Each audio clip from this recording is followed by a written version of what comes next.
Anong gusto mong makita sa isang lalaki? Siguro lahat naman modern na meet ko na sa isang lalaki. Ang gusto ko lang is tanggap niya who I am and what I am, ganyan.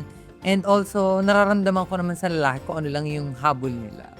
Sa akin kasi, which yung recently kong boyfriend ngayon, he is 20 years old. Pero cellphone, money, things, yan yung mga ano eh.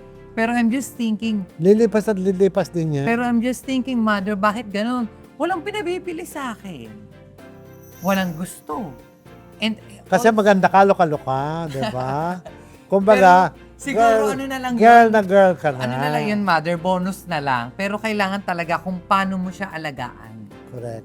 Yun ang Mga number kababaihan, dapat talaga natin ang sarili natin.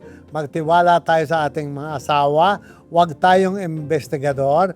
Lagi tayo dapat mabango at mag-aral pa ng kung ano-ano sa mundo para marami tayong matutunan. Again, kung kailangan nyo mag-aral ng aeronautic, magpalipad ng helicopter, go ahead. Try anything and everything under the sun.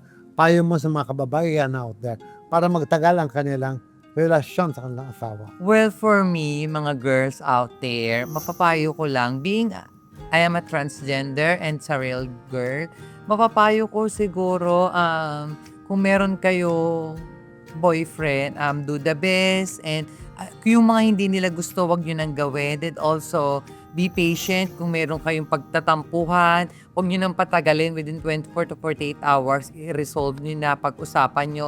Kasi meron talagang sinasabi na pag pinalaki mo yan, gusto mo. Di ba? Ibig sabihin, katulad ng aawayin mo, may pampalit ka. O, di ba, may naka-ready ka. Pero kung mahal mo yung isang tao, ipaglalaban mo yun, aayusin mo. Kung may mali siya, aayusin mo. Kung dapat naman pag-usapan. Ang ganda naman. Diba? Okay mga kababaihan, ibig sabihin, talk anything and everything under the sun. Bago kayo matulog, kung meron kayong konting tampuhan, ayusin yan and have a beautiful another day.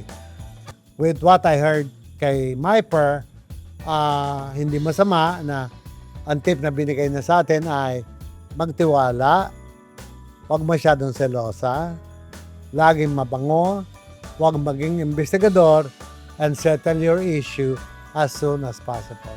Sa inyo pong lahat, mag-like kayo, mag-share at mag-subscribe dito lamang po sa Mother's Point of View on Women's Math.